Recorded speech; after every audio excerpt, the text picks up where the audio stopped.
Hello and welcome to FI for Kids, a podcast about guiding your kids on the path to financial independence and extraordinary lives. I'm your host, Dominic DeLaquil. Our guest today is Jasper Smith. Jasper has been involved in the financial services industry for over 15 years and is the founder of the financial education company, the Build Wealth Movement, where they focus on helping people disrupt generational poverty for their families and communities. Welcome, Jasper, and thanks for coming on the show. Hey, Dominic, excited to be here, man, and looking forward to this conversation. Yeah, me too. So let's start a little bit with your background. Tell me what you picked up about money, either what you learned directly or what you just picked up on about money when you were growing up. Yeah, I guess I'll start with, grew up in a house where my father's a retired physician, and I understood that, I had some privilege growing up, but didn't really understand kind of the inner workings of how him and my mom made it work. And I'm the youngest of three. And, I watched how they moved where, bills were paid, but we, like most families, there wasn't that extensive conversation about the finances in the house. So just that was already a sign of like that's concerning that we're not having this discussion. And so I never really challenged it or questioned it until after college, right? Until after college where I get my first job. And, I've always asked my mom and dad for financial tips and their take on things. But then I learned that my mom isn't the biggest fan of talking about money. So those are my experiences of, okay, family was on paper, it looks good, but there's still some of those inner workings that I'm like, y'all aren't, this isn't a comfortable conversation to have. And as I got older and got further along in my career as a financial planner, I found that to be very common with a lot of families. And so here I am in the industry, and in my own house, it's not, or my parents' house, it wasn't an easy conversation for them to have. And that kind of sparked something in me. I am now married with a child, and so my wife and I have open dialogue about money. And I still see that as one of the impediments for a lot of families and relationships is that just they can't have the talk. Like they can scratch the surface, bills get paid, you go on vacations. But let's get down to the nitty gritty about how we really think and feel about all these various financial solutions. The news we see in about the markets. People just aren't. It's not a comfortable conversation to have for a lot of people. And my mom made me realize that she, to this day, is still not truly comfortable having that discussion. Yeah, interesting, right? And so how did you get into the industry? What took you down that path? I needed a job after college, so was a business major in undergrad, and just wanted to, get a job, make some money. Didn't know I was going to fall into financial services, but that was my first opportunity out of college, and I was just immersed in this world that I had limited knowledge about. So, I've heard about the stock market, I've heard about different products, but now I was inside, and I was just curious, like, how does this work? Why do they have so much money, or why don't they have enough money, and why doesn't this client or person listen to you because you're giving them good advice? And so it was just like, oh my goodness, there's this whole world opened up, and if I looked at like I'm black, I'm African American, I looked at the data as it relates to my community, and I said, oh my goodness, there aren't a lot of people who look like me in this building.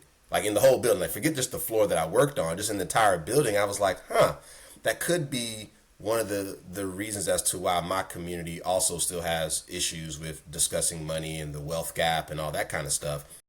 It just started playing out in real time for me.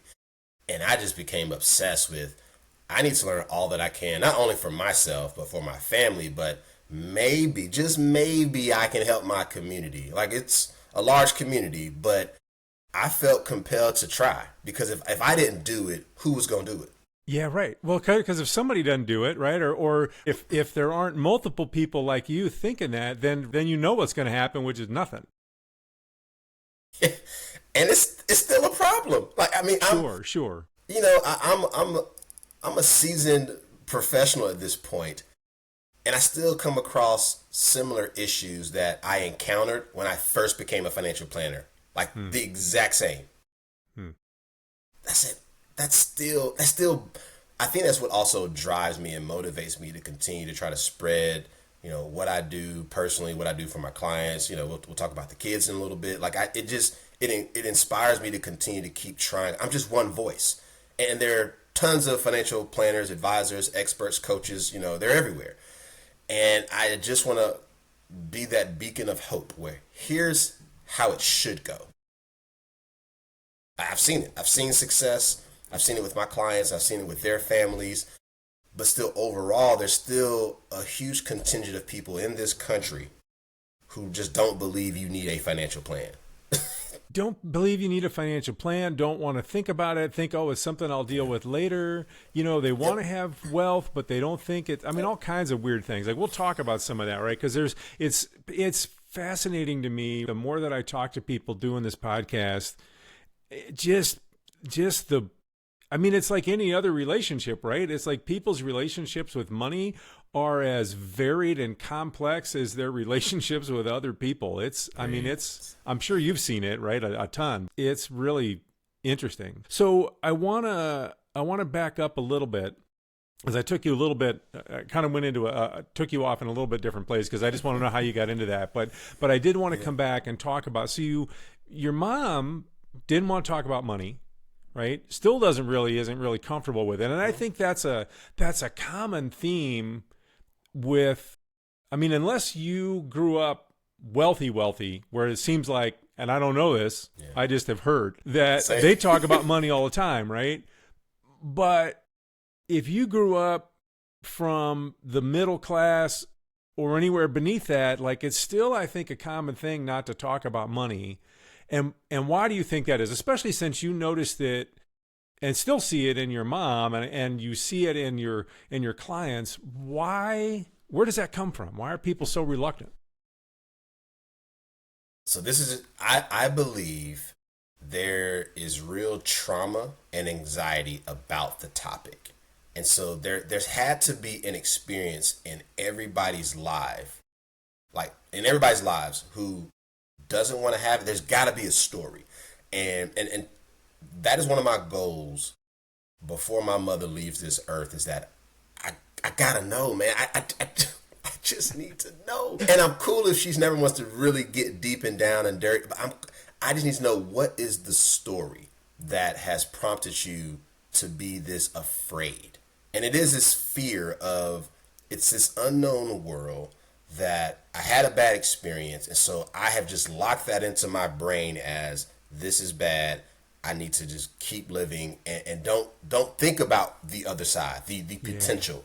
There's got to be a story. And so when I started the Build Wealth movement, I used to always say at the beginning of a session, I would say, look, my goal is to change the way you think and feel about money. And it's really both of those, right? We think a certain way, or we just don't even know or have been exposed to certain information. But then it's also those emotions and feelings that we just haven't unpacked. And I find myself in a lot of, I'll call them my discovery meetings with a prospective client. It's literally like financial therapy. It's like, tell me where it hurts. And then they go off on this my mom or dad. And you're sitting there listening, you're taking notes, and you're like, this is why you don't save money. Like, this is why you don't, like, and you start to kind of just connect the dots as to, I see why they're in this position. Now, as the practitioner, my goal is to help you just push through. And it's challenging, but it's also rewarding when you get someone to break through. And I have breakthroughs consistently on various levels. But when it's that person similar to my mom, where you can get them to see the light at the end of the tunnel, and you kind of walk them through. And so over time, that light gets bigger and bigger. And then it's almost as if they've retrained their mind to never go back to how they used to think. And it's incredible when you see it over the course of a relationship with the client experience. I remember when I met you, and look at you now. You're a completely different person. I hope I can do that for my mom. I mean, my mom's in her 70s. I'm just like, she's been this way the whole time, and I'm hopeful, but I'm a realist. Like, mama's tough, but I love my mom. Love my mom. Yeah. Well, do you think some of that too with her but your dad is not reluctant to talking about it, or is he? No. So he's good. Not at all. So to some extent that maybe makes, that's that's less than of a motivating factor for her, because she's like, well, I know I should do it, or maybe I think I should, but I don't. Whatever discomfort she thinks it's going to bring, she doesn't have to really confront, because she's got you and she's got your dad, and so she can not do it. And maybe that's okay for her. But for some people, right, it's if it's not, either they're a single mom or they're a younger couple and they don't have the financial wherewithal that your dad has as a physician, then right, they maybe have a different motivating factor that'll help them sort of push through. So I don't know, I'm just thinking out loud. I mean, it's interesting though, kind of what you're saying. I mean, I'm sure it's got to be frustrating for you at times, and also when you do see that progress, awfully rewarding. That's cool. And I see it with couples. It's the same. I see the dynamics play out, and the question really is, do you want to do better for the sake of the team? And the team is your family. Yeah. Right? The team needs you to pick up the slack, or to try for the sake of the team. And I think there's this notion that, I'm making these selfish moves, but I think that's where I credit, my wife for being open to having that conversation, because I started that conversation before I even proposed. I said, here's what you're about to inherit. It's not going to change. Our life will only become more complicated, but I need you to feel like you can always just talk to me about everything. And so we have that open dialogue, and we're learning that it's normal and it's okay. Yeah. And I think there's still a segment of people that's like, it's not okay to talk about money. This is, growing up, it's grown folks talk. Get out the room. Like, kids shouldn't be here. And that's still a thing. Like, this is grown folks talk. But the grown folks don't know what they're doing. So y'all talking about stuff that ain't helping. You're still struggling. And so who, I guess the question is, who in your family is going to be the one person that says, we've got to make some changes to the things we don't like that, we've experienced, and then let's adopt the things that have worked. Like, we need we need that playbook of sorts to see that, okay, that didn't work for us. This definitely worked. Let's keep that. Let's figure out some other alternatives for these things that haven't worked. But who's going to do it, right? Like, risk, as we talk about investing, like, risk has this negative connotation, but if you don't take risk in life, then you're going to have a miserable life. You won't find your spouse. You won't get that job. You won't, you have to take risk in order to potentially receive that reward. And people just are afraid to take the risk, but then forget about, well, what are we foregoing, or that opportunity cost, by not taking it? So you feel safe and secure, but you just limited your growth.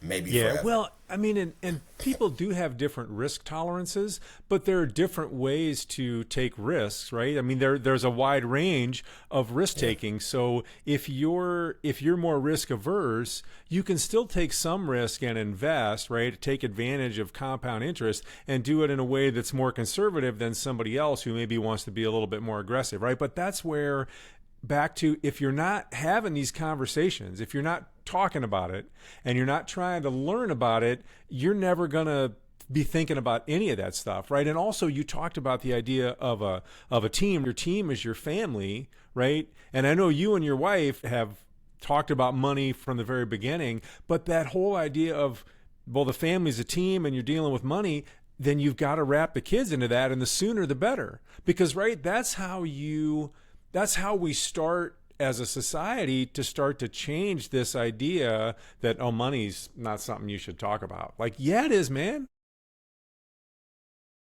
It should be just as easy and common as us talking about sports or entertainment. Yeah. I mean, I've got people and friends who, I mean, they can tell you who's dating who, what the stats are from the game.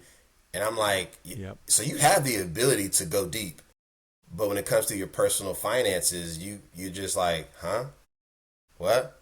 Like, I don't get that same reaction. And I think that's where I want to get with most people, is get that comfortable where talking about money is such a common occurrence that it should just happen regularly.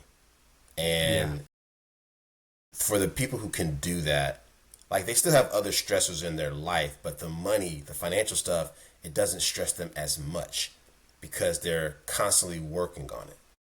Yeah, right. So Well, if we keep avoiding these things, it's going to keep stressing us. So let's get to the root cause. Let's do it. yeah, well, because when you start to feel like you have some control over something, whatever that is, then you have less anxiety over it, right? So, and that's a great analogy you bring up. I never thought about it like that before, but I mean, so many people can go deep on all sorts of things, right? Things that don't actually really have much impact on their life. I mean, they get pleasure out of it, I guess, right? So, a lot of people watch sports, or they do watch a lot of entertainment, or they go deep on music or whatever it is, and you get pleasure out of that. So I guess I shouldn't minimize that too much, because those things actually are what make life valuable in lots of ways, and you want money so to be able to experience more of those things. But it's a great point that you have the ability. So why aren't you doing that with your money? Because all it's going to do is make your life better. Agreed.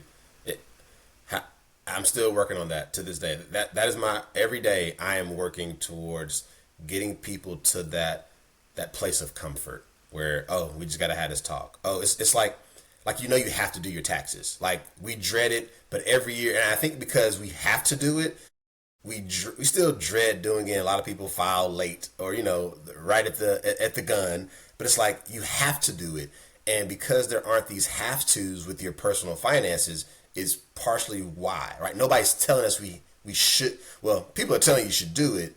You kind of know you should. You still opt to not do it, partially because many of us have grown up in situations where there wasn't that example. So. Yeah.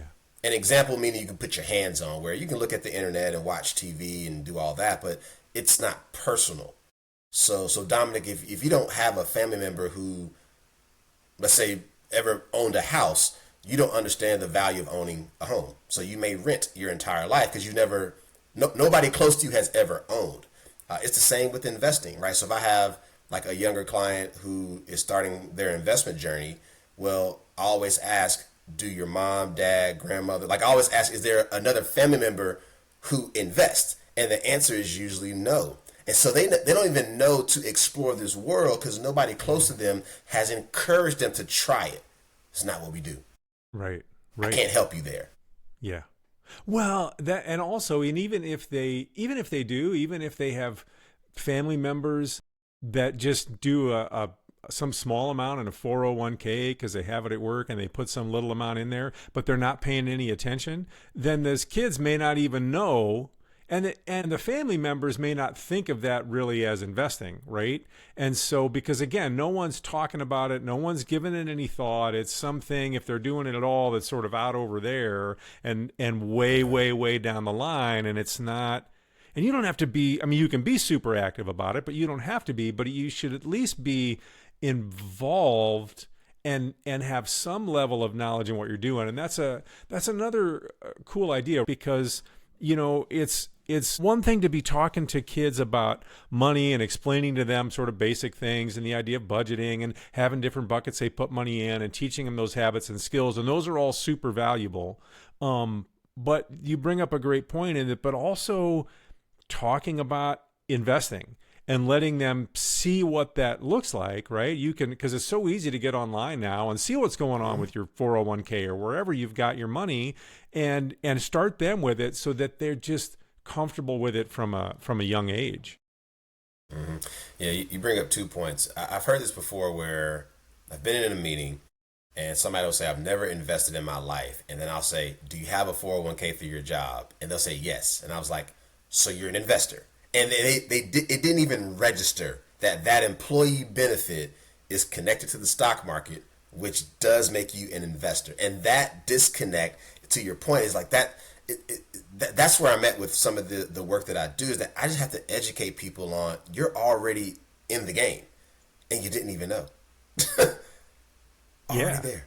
Yeah, right. Right. And so think of, like, if you learned a little bit more about it, because I think people too feel like, well, I don't know. I think to some extent people are afraid of it because they don't know anything about it, because they never grew up talking about it. They don't talk to anybody else about it. And it just seems like this huge, big black box of mystery, complex, whatever, that they're never going to understand. And I don't want to deal with that. But it's like, but it doesn't have to be complicated. It really, I mean, it can be. You can go into as much detail with the financial stuff as you want, but you don't have to.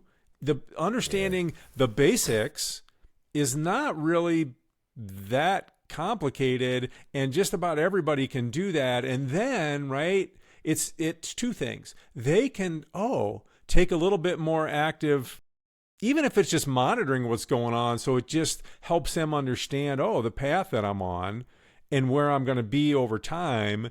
And that helps reduce some of that anxiety we were talking about. And then also having those conversations with their kids. So by the time their kids start working and have some money, and then they can be talking about, okay, where can you invest this, or what can you do with it, right? So then it's not this mysterious thing that now you're like, I can't, that's overwhelming. I can't deal with that.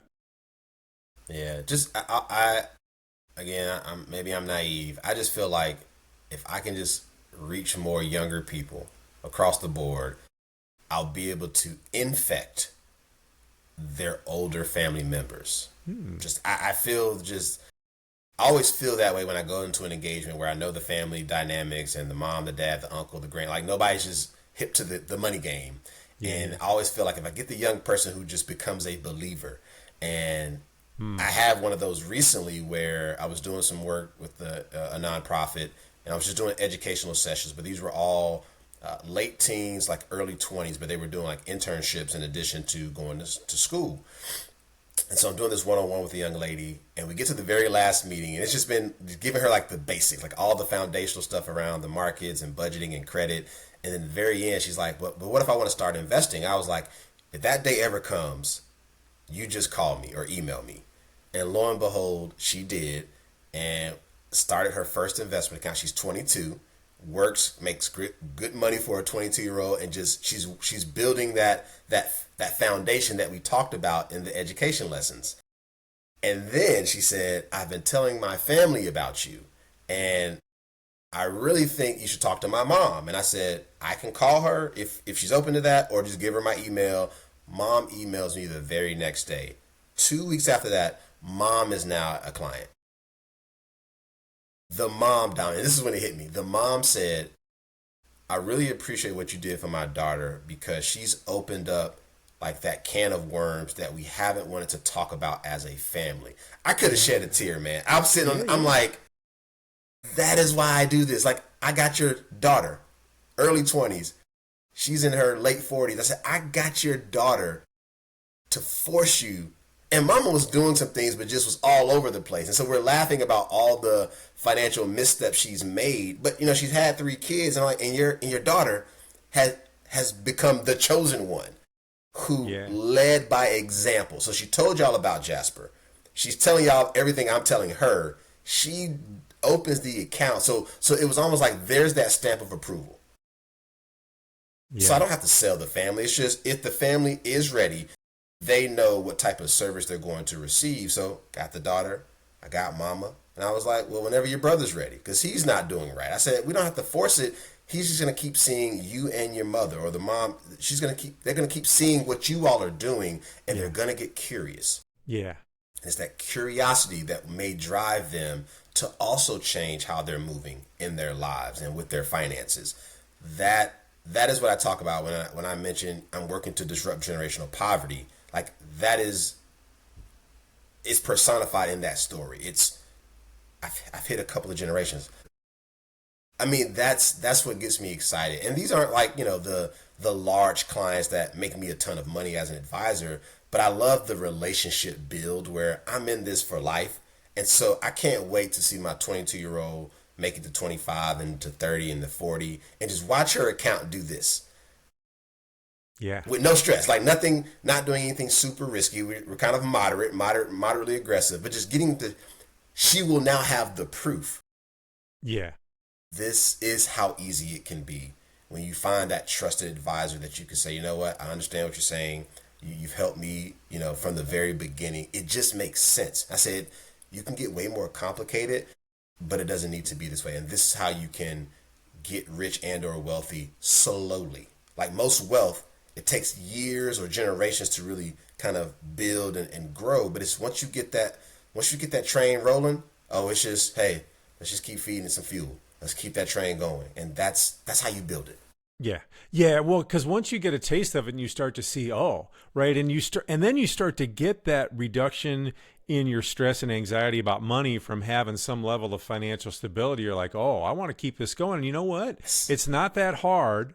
And actually, like, my life isn't suffering because I'm making choices about my money, so I have money to set aside and invest. Actually, it's better because I'm still doing the stuff I really want to do, and I know I've got this stability that's just growing, right, over time over here for me.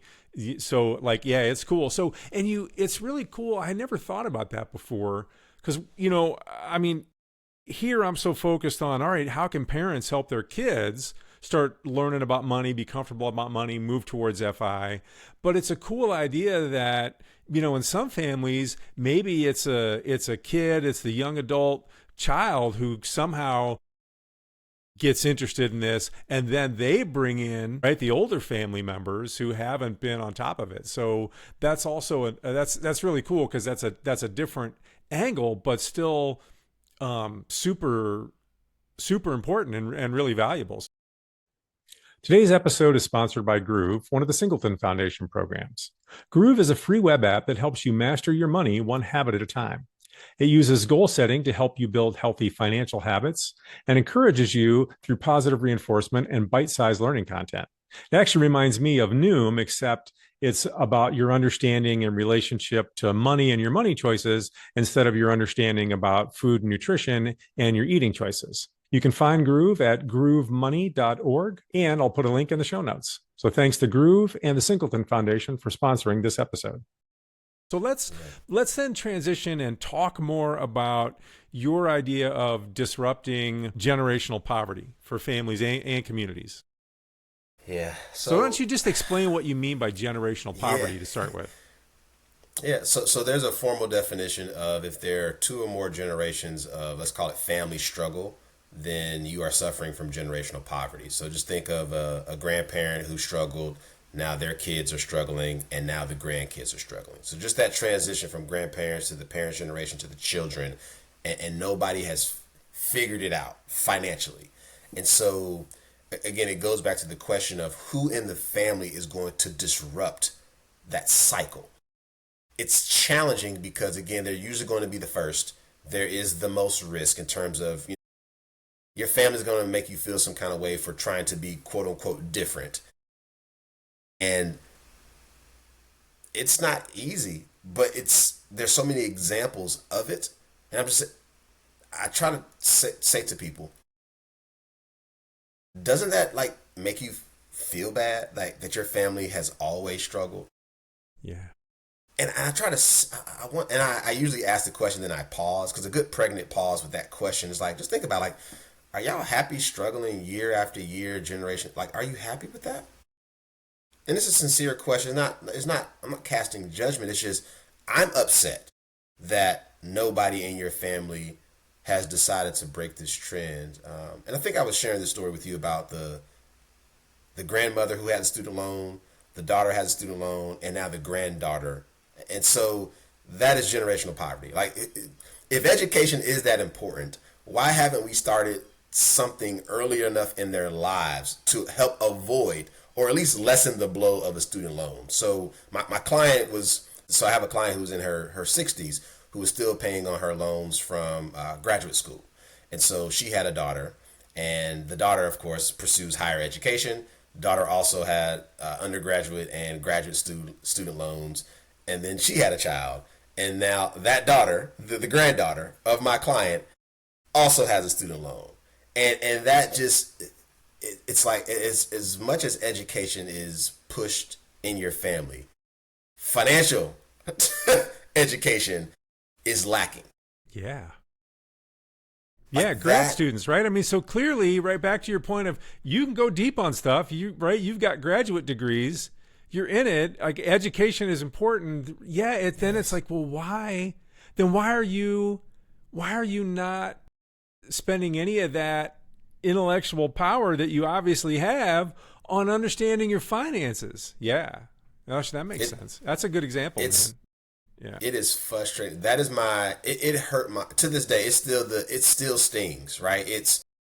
There was nobody along the way, which I tend to not believe. There had to be somebody who said, hey, would you consider having this meeting and talking through? Like, I can just tell some people are so stuck in their ways that they probably just pushed off the support. I'm not going to that workshop. I don't need that help. I don't need that advisor.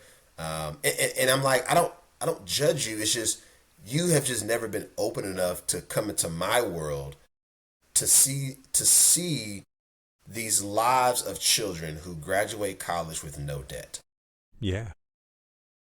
You don't even believe it's a possibility because you haven't seen it. You haven't seen it. I'll take it a step further. My family, I'm the youngest of three. So my sister is 14 years older than me. My parents did not save and invest for college, but wanted my sister to go to college. They had to pay out of pocket.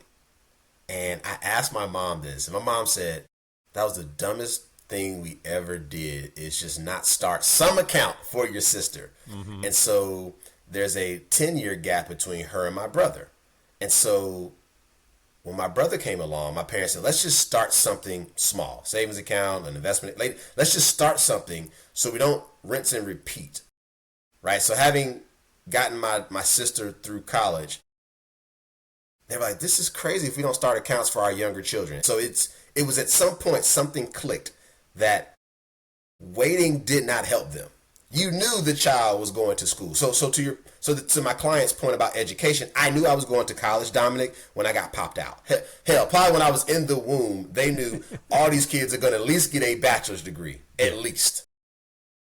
So let's start planning now. Yeah, right. Time is your friend. Time means you don't need a lot of money. You just got to start it and let compounding interest do its job. Yes. And even if you assume as a parent with your young kids, hey, they're going to go to college. We want to set them up to go to college. Even if they decide not to go, right? That money's still going to be useful for them. For whatever it is, whether they need money to go to a trade school if they're not going to college because they want to work in the trades in some way, or if they can use it then for a house, or maybe they don't want to go to college but they've got that entrepreneurial bug and they can use it. I mean, right? Yeah, capital. Man. Yeah, so startup capital, absolutely. So it's still useful no matter what course that kid ends up taking, 18, 20 years down the line after they're born. Yeah. That's what my wife and I are doing for she's almost 3 now. She'll be 3 in another month. Mm. And I told her, my wife knows all these stories that I'm sharing with you, I told my wife, this will not be our reality. I will not be like my parents and wait to have that tough experience of, God, now we have to pay for school because my sister was in school, versus let's just do it from the very beginning. Let's start where you are, right? What can we afford to do from the beginning? Mm-hmm. And then also, how do we get the village? So the village is, again, anybody who's not the parents is the village of these children. How do you get them to buy in to funding these babies?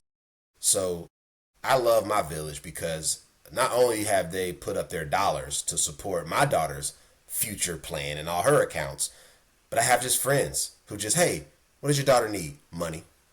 And, she has a bank account, investment account. Like, which one do you want to fund? Which future goal? But it's just, it became, I'm intentional about the ask. And so when we think about the kids,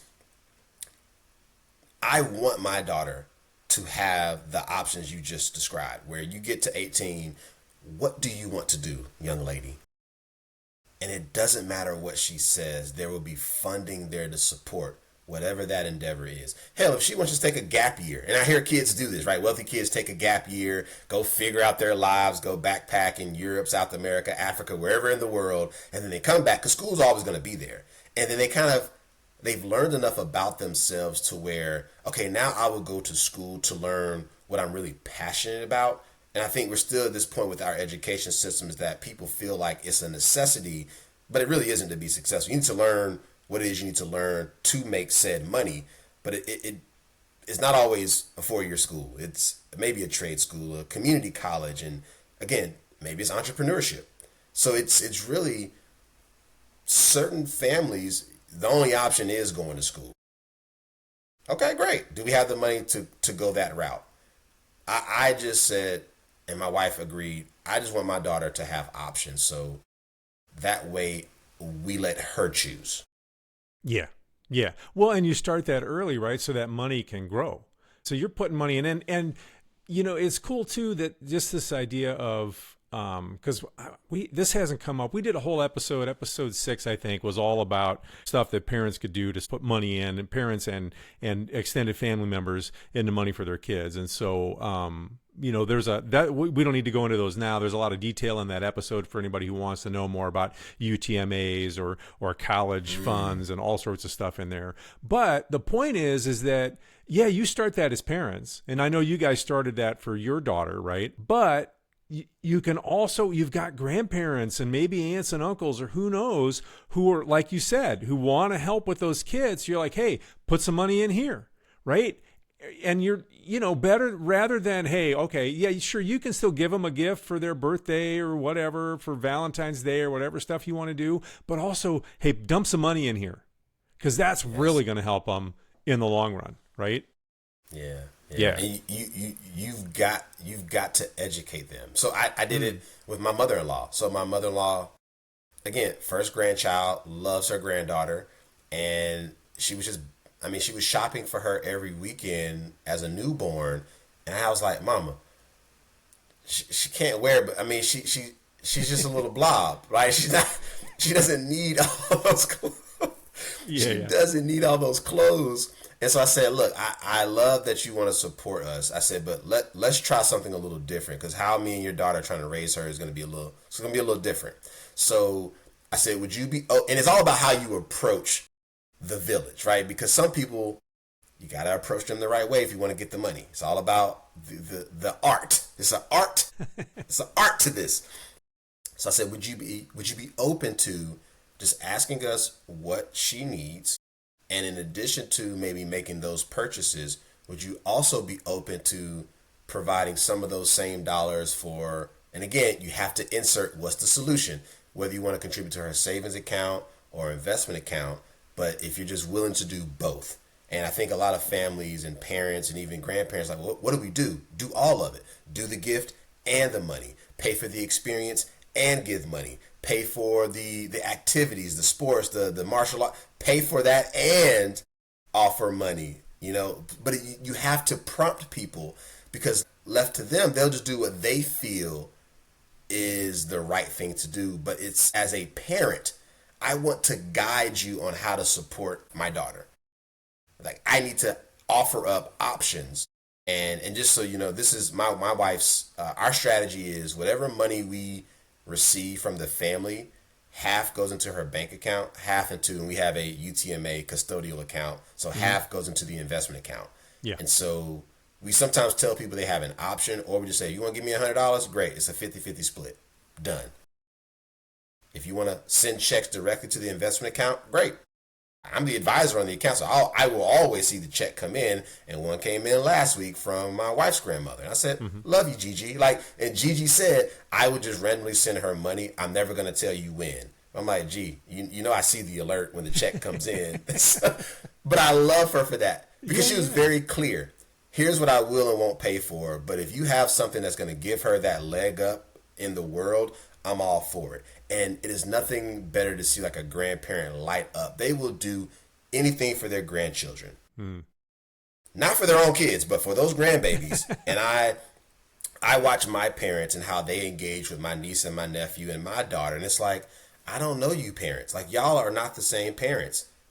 You're definitely in grandparent mode, because it is that newer, fresher opportunity to shape and mold a young person, because you may or may not have been able to do what you want to do with your kids, but it all works out. But the grandparents are like, you know what? I got another chance. Let's do things a little bit differently. And you see how they, raise them or spend time or engage or interact. It's night and day almost from how they interacted with you. And I'm just like, I wish I was a grandbaby. And my grandparents were I was like an infant when like the majority of my grandparents passed away, or I was a young child. So Yeah. I didn't have that experience of like, man, these old people are great. And I look at my niece, nephew, and my daughter. I'm like, yeah, y'all dealing with these are totally new people. They aren't the same people that I knew growing up. They're there, but y'all just don't see them. Yeah, yeah. Well, they get a different experience, right? And yeah, it's interesting you say that because I didn't get to know any of my grandparents, right? I was the youngest of five and quite a bit younger. There's a 17-year gap between me and my oldest sister, who, by the way, she listens to the show, and we were talking just this past weekend, and she was complaining about her taxes and how much she hates them. She put them off till the end. So, um, hopefully, she gets a kick out of me bringing that up. Maybe not. Maybe she'll be like, "Why are you telling these stories?" But because I was so much younger, I didn't get to know any of my grandparents, so I never had that experience either. But right, you see it on the other side, and so, but again, it's back to right this idea of if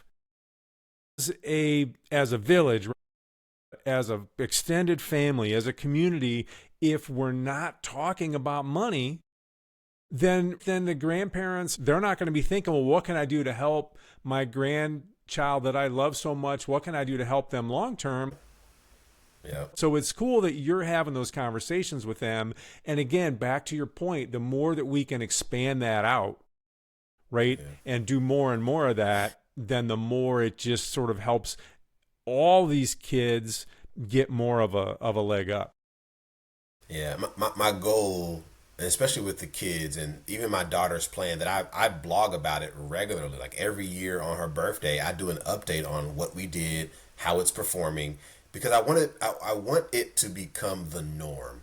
And part of how I came down this road of like working on my daughter's financial plan at 3 months was because of the experience I had at the birthing center where she was born or delivered. And so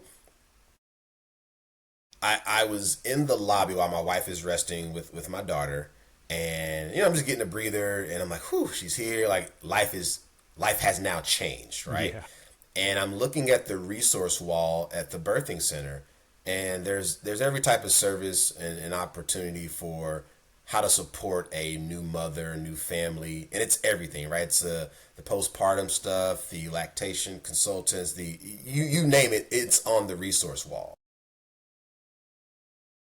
I saw nothing about financial, nothing money related, nothing about college, nothing about life insurance, like all the key things that it was almost like there needed to be a quick checklist of as soon as you have a child, review your benefits through your job, check up on your life insurance, like both parents, whether you're married or not, kid is here, do both parents have enough life insurance? Like it's this checklist, and I still have to figure out like how do I make it a thing where baby born, here's a checklist.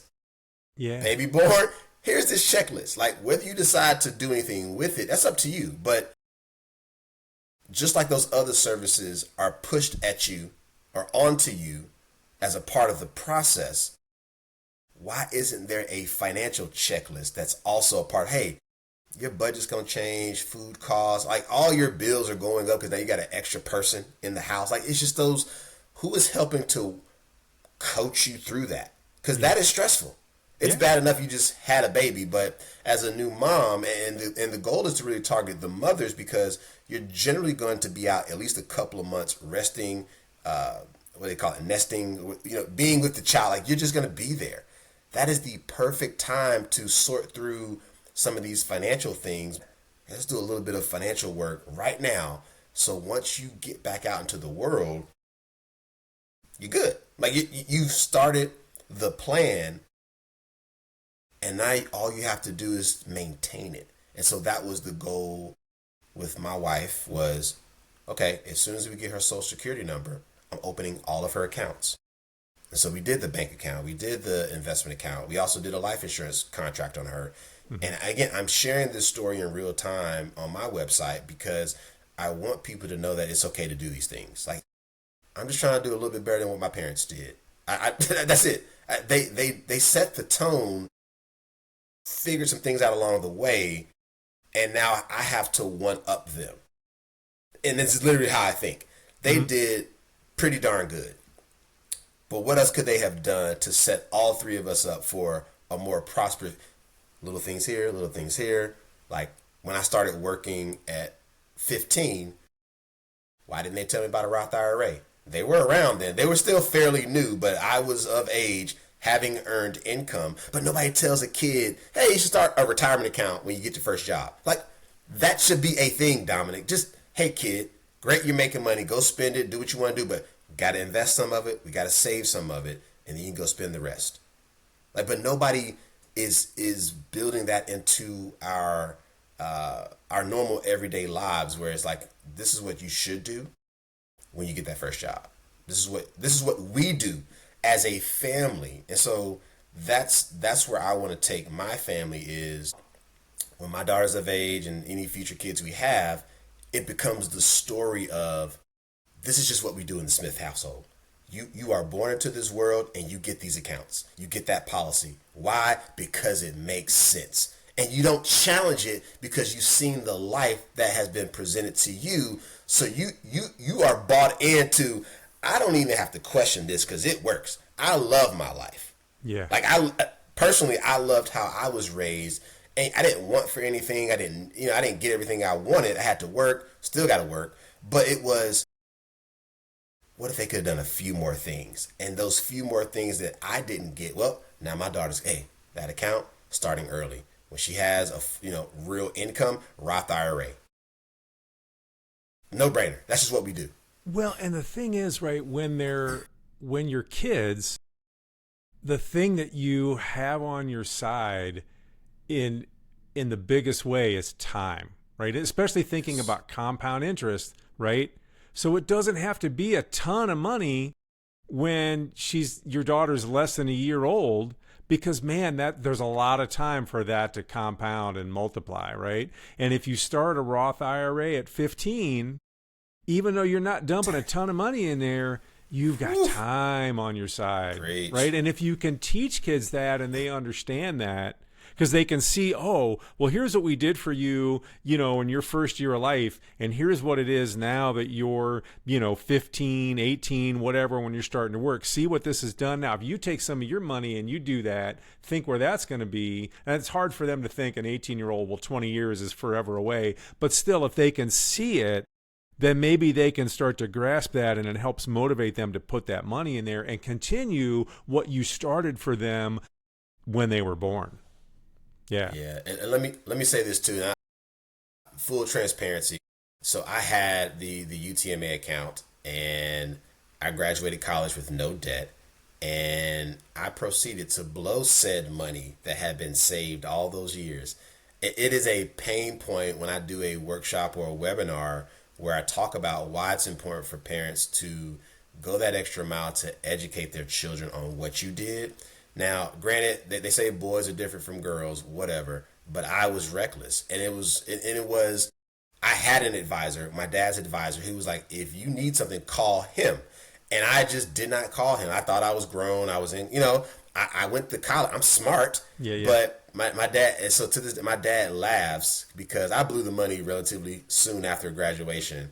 And my dad said, I think you just learned a very expensive lesson. Yeah, right. It hurts me. And so when people hear about my daughter's investment account, and I did the same thing, they said, but aren't you scared your daughter's going to kick your name off the account like you did your mom? UTMA is state by state in terms of what the age of majority. So North Carolina, where I'm from, 21. And at 21, I called the broker and I took my mom off the account. I was like, I know the rules. It's my money. You were watching it until I got to 21. Yep, right. So you didn't do something stupid, and then you went and did something stupid. See, it's easy. I'm not gonna get emotional, but that is that emotion that I felt from like watching I lived it. When that account got closed, I was like, I have a great story of how I blew money that was set up for my future. And so my dad laughs at me, my mom, I didn't tell my mom till I was probably 26. Like I waited. My mom to this day still holds that over my head. But I said, the thing you all didn't do was force me to go deeper with my education around the investment account. And so I blamed them, and they laugh. I'm like, it's your fault. They're like, well, you're a grown man. So so I thought at 18, 21, you're like, you feel grown even at 21, but you're not. And I think my dad was like, this is when you seek help and guidance. You had a financial advisor that you did not call. It's your money. They're not going to stop you, right? Their job is to just, take their orders. They can try to help you, but if you're not receptive, it's still the client. It's your money. So people have challenged me now. Well, my daughter has the same structure, and I live in California where the age of majority is 18. And they said, do you think your daughter will be responsible enough at 18? I said, pretty sure she will. Like, I was irresponsible. I think with her training, even with a few hiccups, she still won't repeat what her dad did, because I'm going to remind her.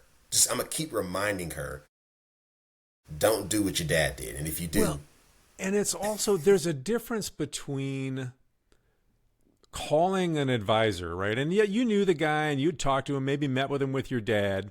But there's a difference between, calling this professional and having ongoing conversations with your parents, because that's just normal to you, because you've been talking about money, right? Your daughter's going to grow up talking to you and your wife about money her entire life, right? So it's just different than, not that having that advisor would have been good for you to sort of call. Maybe you still would have done the same things, made the same mistakes, but it's just, that's a harder bridge to cross, I guess, than, somehow it comes up in some conversation when she's home for a weekend from college, and you're like, well, wait a minute, hold on. What was that you said? What are you thinking? Right? And you can nip things in the bud maybe a little easier, or kind of help redirect her or nudge her in a better direction, or remind her of things that she knows because you've been talking about them her whole life, and maybe help keep her on track, right?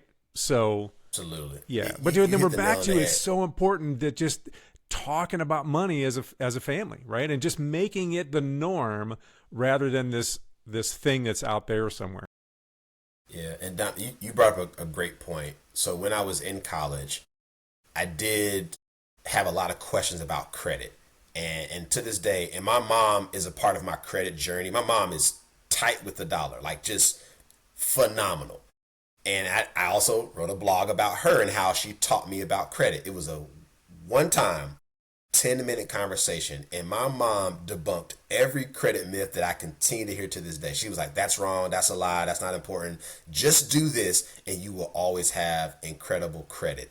And I had that conversation when I was 19 years old, and I've always had good to excellent credit. And I shout out to my mom, because she was an expert in the foundational stuff of the budgeting, the money management, her credit. And even with that lesson that she shared with me at 19, here's where I kind of flipped the script on her. So as I got into deeper into financial planning and advising, I also did a lot of credit counseling, and I started learning about the importance of leveraging credit card and their rewards.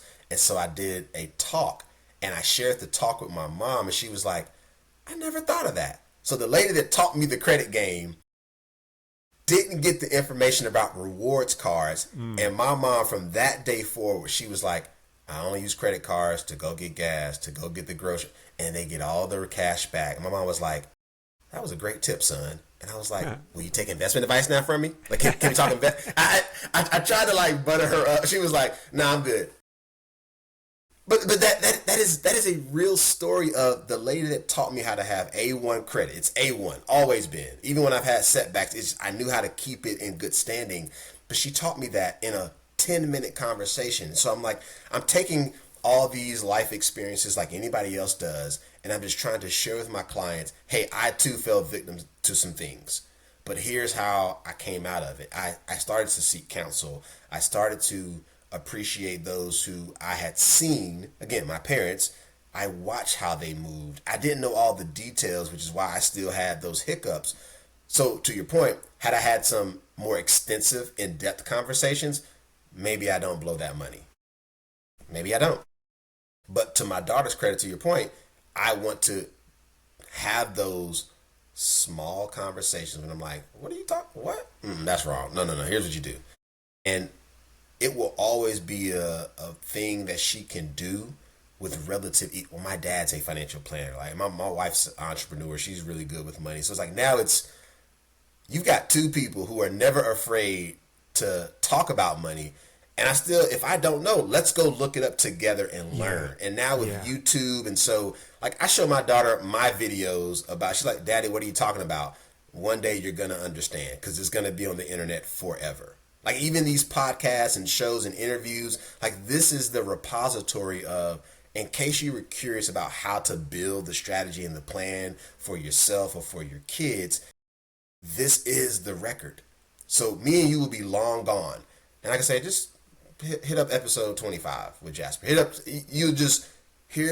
the playbook that you can touch, you can read it, you can listen to it. Like you'll have that connection to what we're talking about. So then it becomes the norm. Hey, this is just what we do. We have these conversations. We explore things together. Yeah, we're gonna lose a little bit, but we take those losses and what do we learn from those experiences? Okay, great. Now it's you got to get that lesson so you can move forward because now you know, okay, didn't work. Let's go in another direction. Yeah, and that's okay, right? There are always going to be mistakes made. You just don't want them to be huge mistakes, but that's how you learn, and then you figure out how to tweak things and get better. And I think it's cool too that you bring up the idea of, if you're not sure about something, then that's a perfect opportunity. Like that's a great lead into, hey, let's learn about it together, because then that helps foster and keep that curiosity up there, right? And in addition to just making it normal, hey, we talk about stuff, then you're spending this time together to learn together and explore stuff. And then it also keeps that interest level high for your kids, right? So I think that's so important. So now you have some cool stuff on the blogs. You got a piece on there about the 18-year Head Start that you guys, things you did for your daughter, and then your blogs each year. I didn't see the one about the credit card stuff with your mom. I'll have to check that out, but I'll put links for some of those things in the show notes. But before we wrap up, because I know you do a lot of stuff community related, because I've seen some of your stuff that shows up on LinkedIn about things that you're doing in your local community, nonprofit and stuff. I want you to just talk for a minute about things that you're doing just to help with the financial education and wherewithal within your community. So just talk about what have you been working on lately? Yeah, so lately I have a relationship with this organization called Oakland Promise, and part of their program is financial literacy coaching for parents, and they also set up 529s for their infants. And so I learned of this program just through my network, and I said, hey, I'm a dad with a young child. I'm doing some things, but I think we're perfectly aligned with our mission of getting these babies to and through college with minimal or no debt. And so part of these programs is it's just the awareness. And so it's an Oakland, California based organization looking for, underserved communities that could benefit. And so I have just been a one-man wrecking crew of doing outreach all across the city. I've gone to all the library locations at this point to just share the information, because libraries are still an incredible resource that my daughter, we go to the library weekly to just, do story time. And I'm thinking about all these incredible programs in every city across the country, but it's the lack of awareness. And so if I was a parent looking for some support, my God, it's right there. And so I tend to find these opportunities because I'm always asking for them. So if you're an organization who has a lens to, underserved communities, is there a financial wellness component to the work that you're doing? That's my ask to every person that I meet. What are we doing from that standpoint? And if not, how can we collaborate? That's where I do so much outreach. And yes, the posting helps for the visibility so people can see that, yes, in addition to a financial planner, I also have that other foot in the community. And I am an industry insider. I am also a community advocate. And I stay in those two realms and have my entire career. I cannot do one without the other. I've tried. I just don't feel fulfilled when I'm like, oh, it's all about me and my practice and building my business. But like, so many more people I want to help. And so I said, at a certain point, I said, I can't keep ignoring that I need to do both for me to have, I'll say, true happiness, where I can build a practice and do it the right way, and then support these people who may never have thought to even reach out to somebody like me, and be the bridge. So I love going to certain communities because I'm really comfortable going in. There's no reservations. You have the same needs as everybody else. I want shelter. I want food. I want the best for my kids. Yep. That's hands down. Everybody wants those same things, no matter what they look like. How can I support you in getting you what you need? Yeah, man. Every day I'm thinking, is there another organization that I can collaborate with to offer my expertise? I don't want to run the organization. I have a skill set that if you just let me in the door, I know we can do some incredible things for these communities. Yeah. Yeah. That's really cool. That's really cool. And I think, more of us, if we can do those kind of things, only just helps keep moving this whole idea of financial literacy and setting the younger generations up to be more comfortable talking about money. And back to your idea, I love that, man, of like, you should be as comfortable talking about money as you are as talking about sports or entertainment or whatever other thing it is.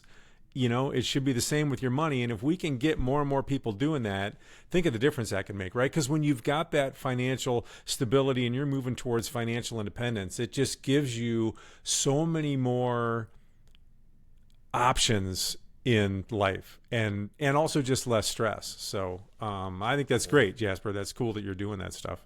Very cool. And this is probably not this conversation or not a place for this, but like, I think about city dynamics in terms of the haves, the have-nots, the crime, the poverty, and financial is just one of those pieces that I'm like, I in my heart and in my gut, if we did a little bit more to support people with the financial side, I think we'll have improvements in those other facets of our lives. And so I talk about having, it's really the three-legged stool. It's the mental health, the physical health, and it's the financial. The financial leg is usually the non-existent component of a lot of these organizations that do community work across the country. And I've talked to too many people where I'm like, you're doing all this great work for the mental health, the physical health, the job placement, the job training. Who is helping them understand the money? So if you don't help them with that component, the plan just may not work out despite all the resources you're throwing at the other things on that list. And so I find that there's this, you cannot do it all as an organization, which is why we have to collaborate. So this is how I seek out these opportunities, Dominic, is what role will I play within your organization, be it small or large, but I got to play a role because I see the piece that's missing. So we have to be, willing and open to going down these avenues of let's just explore and see what happens. If it doesn't work, let's fine tune the process and let's try it again. Like, I just got to figure, how do I impact more? And I think that's what happened to me, is that it became this, like, it's still an obsession. How can I impact more lives? There are people I may never meet who will read my book and never tell me that those 8 questions changed how they thought and felt about. Like, I may never get that. But if you bought my book and you benefited in some way, I did my job. If you listen to a podcast, an interview, a webinar that I'm on, like, man, that guy really said some things that resonated. I did my job. Like, you never have to call me, but just knowing that I did something that was going to help you gives me a lot of satisfaction. Yeah. And you never know what those little things might be, right? And they may listen to an episode or read some of your blogs and just take 1 or 2 little things from an episode or a piece, or only part of the things from your book. Maybe they only read half, but something really resonated with somebody and that just got them moving. Then you've had an impact. So, Yeah, again, that's very cool. I would like to have that larger conversation maybe on another episode just about more societal stuff. That'd actually kind of be cool to do with, because I've kind of touched on that on the periphery a couple of different times. It'd actually be kind of cool to get a panel of some people together and just sort of talk about some of that stuff. But you've inspired me, man, because I really like the idea of collaboration. So you've actually inspired me to get out there and look for opportunities. Do I see things where there are pieces at the library or pieces with different community service or public service things that are going on locally where they're not talking about finances and they should be, then that's something maybe I could do that would be helpful. So you've had an effect on me, man. So there you go. Appreciate it. Likewise. Yeah. That's why I enjoy these conversations, because it is a two-way street where I think the more we do share these ideas and thoughts, we know that somebody's listening, and maybe it's not the millions and billions. And I think a lot of times people are going for the fame versus the impact. And I think there's this balance of what are you really going after? And somebody challenged me on that, where they're like, you do a lot, but you don't look like you're doing it for the fame. And I was like, I'm not the guy. Like, the likes, they're helpful, but I'd rather you share the information. I'd rather have 0 likes and everybody follow through with an article post like, hey, Jasper gave them an idea. I'd rather 20 people go act on that idea as opposed to 5 or 10 likes. But again, that is something I can't track, right? The impact. So you hope people get solutions and buy books and become clients, but it's like, that's the only thing I can really track. That impact and that reach, I'll never know until somebody tells me. And it's happened occasionally and in my book, I have some calls to action, and I do randomly get that email with the subject line. I'm like, they got the book, because it's very specific. It is, don't send anything, but just put this in the subject line. I'll know how to respond. And when I get one, I'm like, ha, yes, they at least read chapter 1. Yeah, that's cool, man. That's cool. So we should probably wrap things up. Where can people get a hold of you if they want to reach out? Yeah, thebuildwealthmovement.com is where I drive a lot of my traffic. So thebuildwealthmovement.com will have, I'm everywhere. If you're so inclined to be on LinkedIn, I'm Jasper Smith. I think I also have Mr. Build Wealth is my other name, Mr. Build Wealth. And if you're on Instagram, it's Mr._Build Wealth. And so, tap in. I'm always ready to have the talk. Like, any day, if I get that message, you're like, hey, I want to talk, let's schedule some time. And I generally, I'm like most financial practitioners, I always do the complimentary half hour. And it is no obligation to ever talk to me again in life, but I have answered a lot of questions that have helped point people in the right direction, simply because, again, I need to ensure that you have a game plan and your game plan fits your situation. If it doesn't, I'm going to call it out relatively quick. And it's only 30 minutes, but you'd be surprised how much movement you can make, or how much progress you can make in a half hour of just having some clarity around a variety of financial planning topics. So if anybody's so inclined, and that's one of the offers, if you feel like the contact us section on my website, then I always follow up. You want here's a half hour, let's do it, let's talk. I'm ready. I'm always ready. Yeah. Are you though? Are you ready?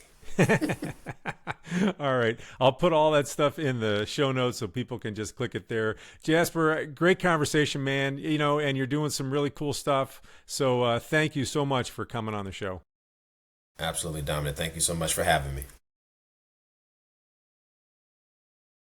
Thank you for listening to this episode of the FI for Kids podcast. Please support the show by hitting subscribe and receive new episodes every Thursday. The intro and exit music this episode are courtesy of Douglas Cameron. As always, you can find links to the FI for Kids music in the show notes. Thanks again, and we'll talk next week.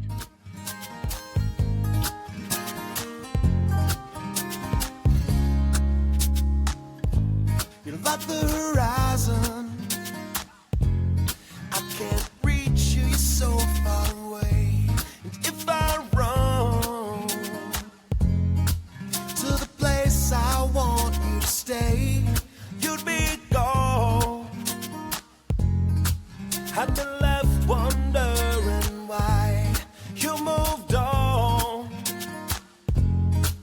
and why you never said goodbye. I can't wait any longer.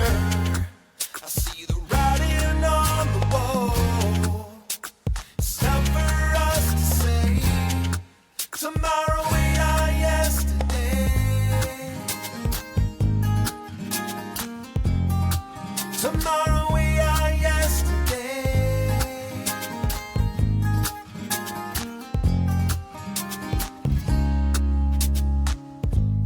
You're like the sunset. You're glowing bright, but you're fading. And what I don't get is why I'm left here waiting. But I'm like a phoenix. I will rise up from this fire. It's something we can't fix. I guess it's time for us to retire. I can't